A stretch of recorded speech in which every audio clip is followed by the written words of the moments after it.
I am Karen Lips, the president of the Network of Enlightened Women. New is deemed 2021 the year of the conservative woman.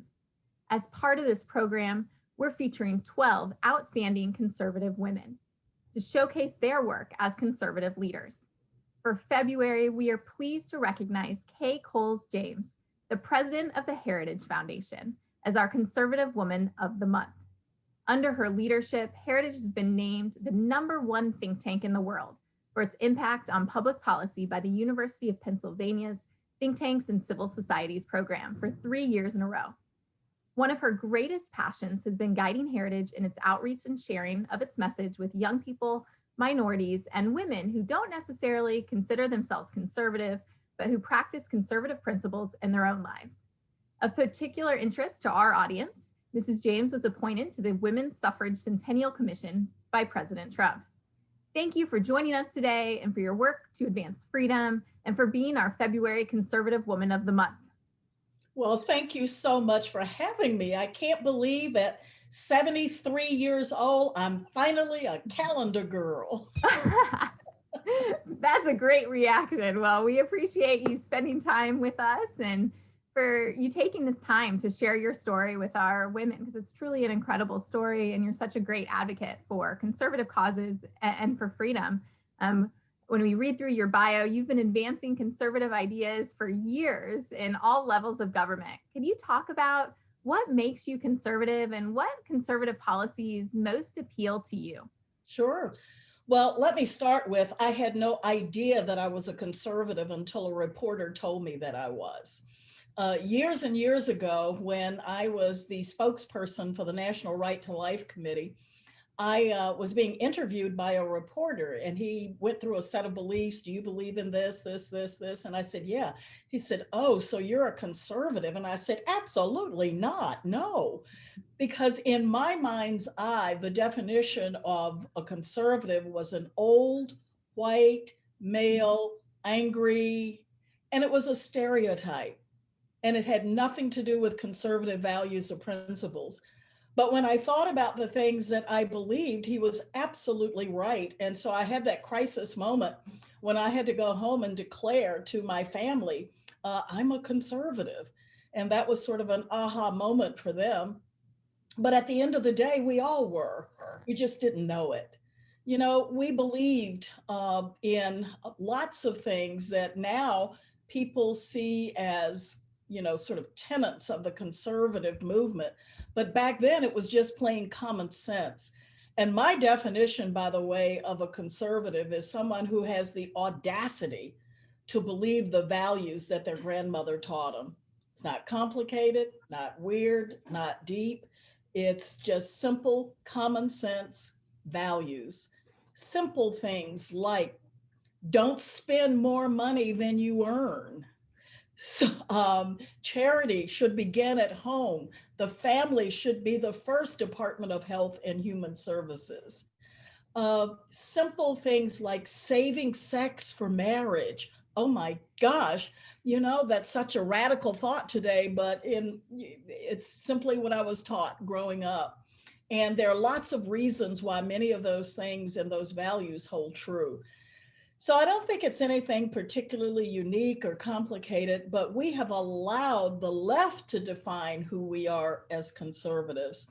And as a result of that, many people recoil, just as I did years ago. And so I think it takes a thinking woman to look at the issues, figure out what they believe, and figure out how they align themselves. Well, you mentioned that the left has really defined conservatives for many people and tries to, and I think in our national narrative, define what women's issues are and what women care about. Could you talk about what you've done to focus on reaching young women? I know that's an audience that you particularly care a lot about. And what messages are really compelling and effective to reaching women? Well, first of all, I believe that the left, and I say this and my comms team cringes, but what can I say? I think that liberals appeal to women from the waist down and conservatives from the neck up. we appeal to women and their thinking and their reasoning and their ability to look at issues. They focus almost entirely a set of issues that they call women's issues, which all relate to abortion, sexual freedom, and those kinds of things. Women care about those things for sure, but they also care about the economy. They also care about safety in their neighborhoods. They also care about a strong national defense. They also care about health care. Women care about all the same issues that men care about. There's no difference and no distinction. And I get annoyed every time I even hear the term women's issues. All issues are women's issues. I think that's so important that the left has controlled what women are supposed to think and what even issues they're supposed to care about. So I'm so glad to hear you talk about the broad array of issues that women care about. One of the things I've been doing in New is talking about a new brand of feminism, opportunity feminism, which focuses on maximizing freedom so women can build the lives they want to build and finding areas of unity that advance all women. So for example, occupational licensing reform, right? Oh, That's not the most appealing maybe issue for everybody to talk about, but that really affects a lot of women's lives. And it shouldn't be an issue that's a left-right issue. I know you've written, pieces on unity before. What are some issues that you'd love to see women all come together on? well, as I said, I think almost any issue is an issue that women can come together on because we have opinions about all of them. But let me take a really controversial one like abortion. And why not just start with the most controversial? I believe that as a conservative, my view on that issue is far more feminist than the most ardent left feminist. And I am a feminist, by the way. And I believe that because I say without any shame that I will not change anything about who I am as a woman in order to be equal to any man. I don't need to be able to mutilate my body or kill my children to be equal to a man. I am. There's certain things about me that define who I am as a woman, and I embrace those things and I will not change them. So I believe that as we apply that to public policy, what that means is I bear children. That's what women do. I mean, I don't know why God set it up that way, but he did. And so from my perspective, it's I accept who I am and I really enjoy who I am as a woman, and I celebrate who I am as a woman, and I don't need to be like a man to be equal. And I think that's one of the things that the broader feminist movement has gotten wrong. We need to celebrate and acknowledge and embrace our differences. So I think that that's something that we all ought to be able to come together on. But there's a whole host of issues. We ought to be able to come together on education and getting rid of educational disparities in this country. We ought to be able to come together on access to health care and how to provide that in one of the best healthcare systems on the planet. We ought to be able to come together because we want to see our country protected with a strong national defense. I care about those issues, and those are women's issues. Well, you've mentioned so many issues a lot of women in our network care a lot about, and you've risen to the top as the president of the Heritage Foundation. Could you talk about what advice you have for young conservative women who want to be effective leaders now on their campuses in what in many places is a very hostile environment, or in the years to come? If I could go back and relive my life, I think one of the things I enjoy most about being the age I am and where I am, that if I had adopted that earlier, it would have saved me a great deal of concern and strife and anxiety. And it's a term I learned from my mother-in-law. She said, "Kay, child, I am just unbothered." And I Mm. said, "What do you mean by that?" And she said that she looked at her life and she looked at things and she thought through the things that she worried about, were concerned about, were anxious about, that had no eternal consequences. So she looked at everything in her life that she was worried about and says, does this have eternal consequences? If it doesn't, I'm not going to worry about it. And she'd toss it. And I learned that getting to the point where I could be unbothered is a good place to be. So when you're on that college campus and you're facing pushback, you're facing anger, you're facing individuals who hate you just because of your beliefs, I think it's important to learn to get to a state of being unbothered. You know, unfortunately, I had to go through a lot to get there. When I was doing welfare policy in Virginia, waking up and seeing the awful, awful headlines in the Black press that called me all kinds of names, and I would just be in a fetal position, sucking my thumb privately. Privately, one thing I'd say to the young ladies is never let them see you bleed. You can cry privately, but there's no crying in baseball, so don't do it publicly. But I would. You are a human being. You do go home. You do hurt. They can get to you with those things. But over time and with experience, I got to the point where I said, I am who I am. I know who I am. I know what I believe. And I will walk through this life with grace and dignity. I will be unapologetic about who I am. And I will become unbothered, and I test everything by whether or not it has eternal consequences. And I think if I had gotten to that point earlier in life, it would have been far easier. Mrs. James, that is wonderful advice. One of the reasons I love having these conversations is I feel like I always learn so much from them. And I just love how your mother-in-law phrased that because there's so much in life to worry about, isn't there? And being able to kind of segment, what really deserves worry and what doesn't, that is an important skill to learn. Someone else said to me, I can't claim this as my own. I would give them credit if I remembered who said it, but they said in life, particularly as women, we juggle many, many balls. Some of them are rubber and some of them are crystal. And very early on, you've got to figure out what are the crystal balls of your life because you cannot drop those. A rubber ball will bounce. And as much as I absolutely love my job at the Heritage Foundation, that's a rubber ball. Being a wife to Charles E. James Sr., that's a crystal ball. So I will never drop that one. Being a mother to my children is a crystal ball. I won't drop any of those. The greatest title I've ever had, you can call me Madam Director, Madam Secretary, Madam President, but the one I enjoy and love the most is Grandma. And that's a crystal ball. And I think that helps to keep things in perspective as well as you walk through life, figuring out what are the things that truly matter. And sometimes, even as conservative women, we can get off base and off kilter. It has concerned me the level of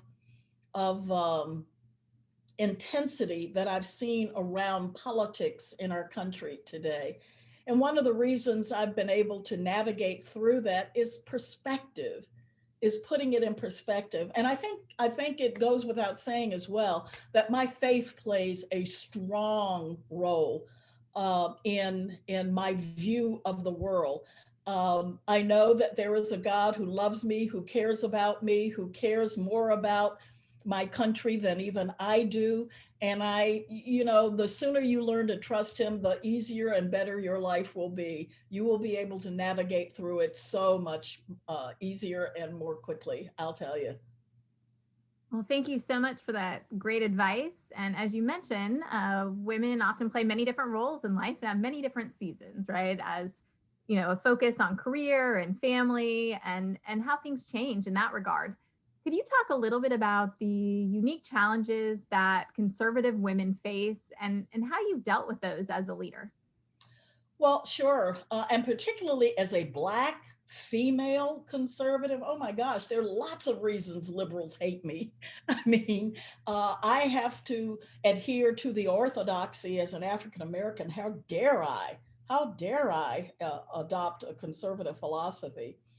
So those are challenges within your family with people who don't share the same values as you, challenges within your community with people who don't share the same values as you. So those, those are difficult and personal challenges that we all go through. On a personal level, for me, caring passionately and deeply about this country, I will tell you that the work-life balance thing was always a struggle for me, particularly as a young mom with school-age children.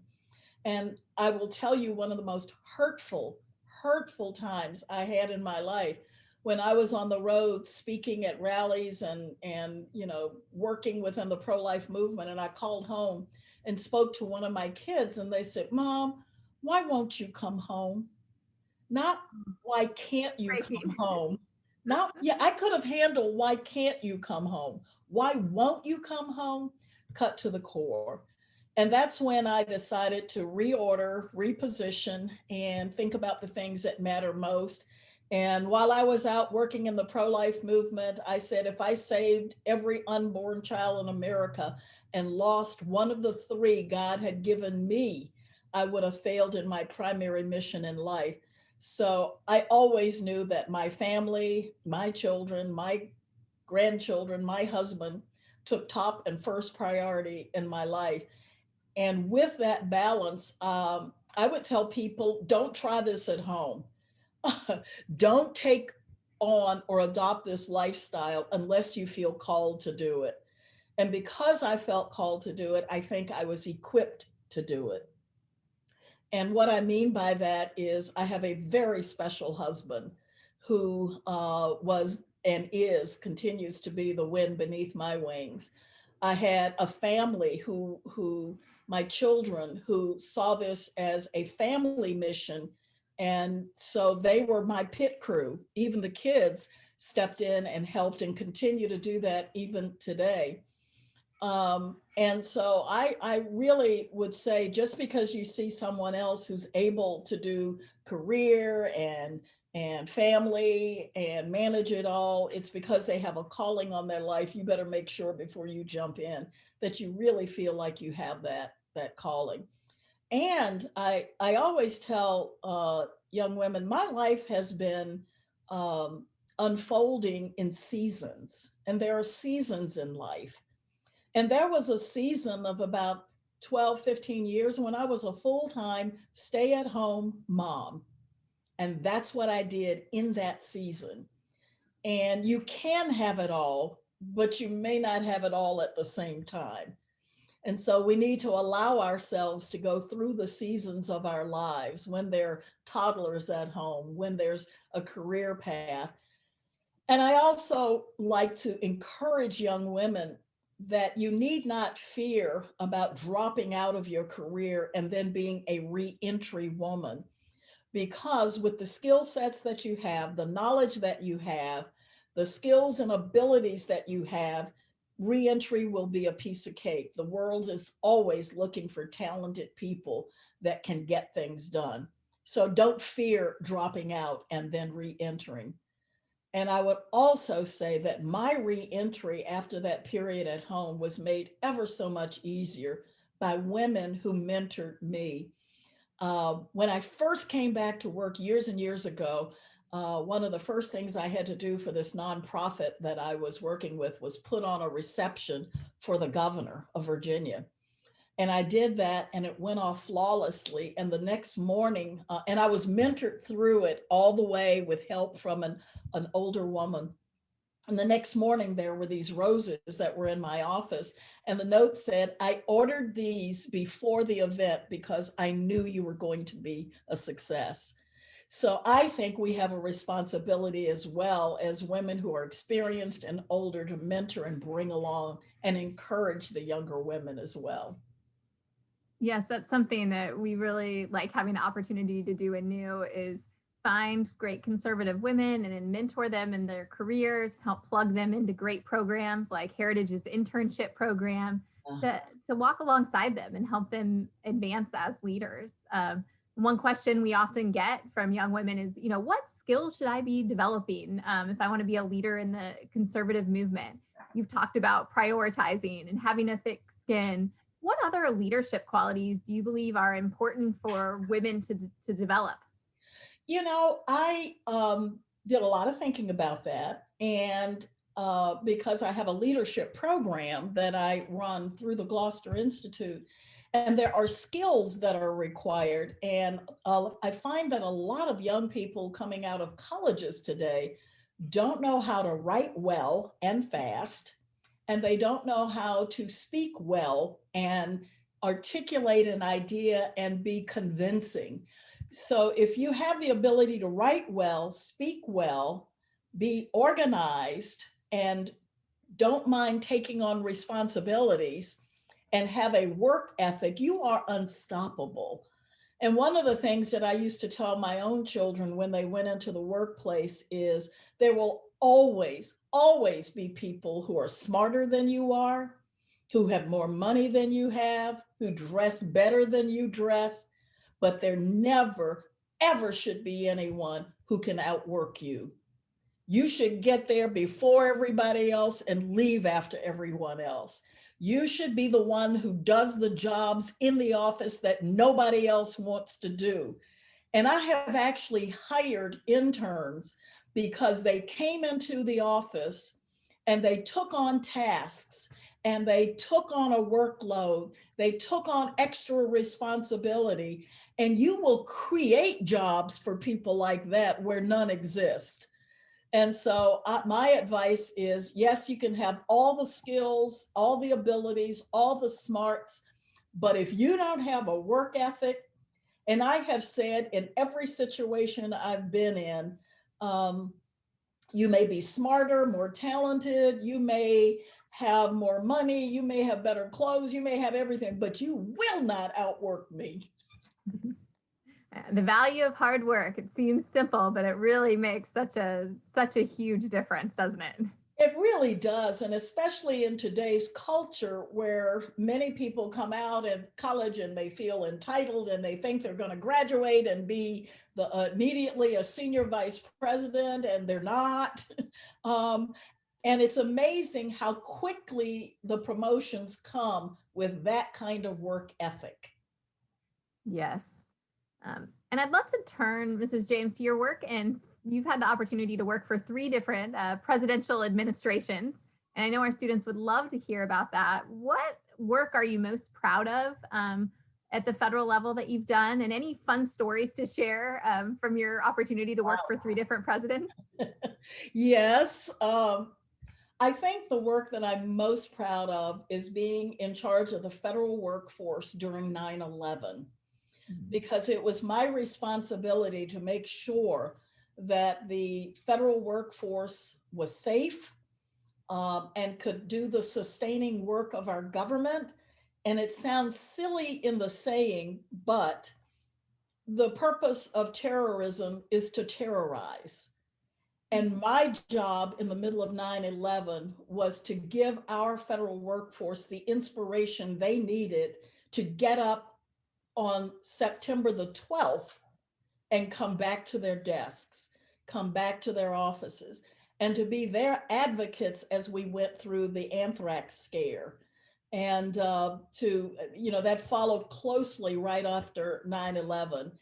And to be the head of the civil service in that time was a very special opportunity, and I was so proud of that.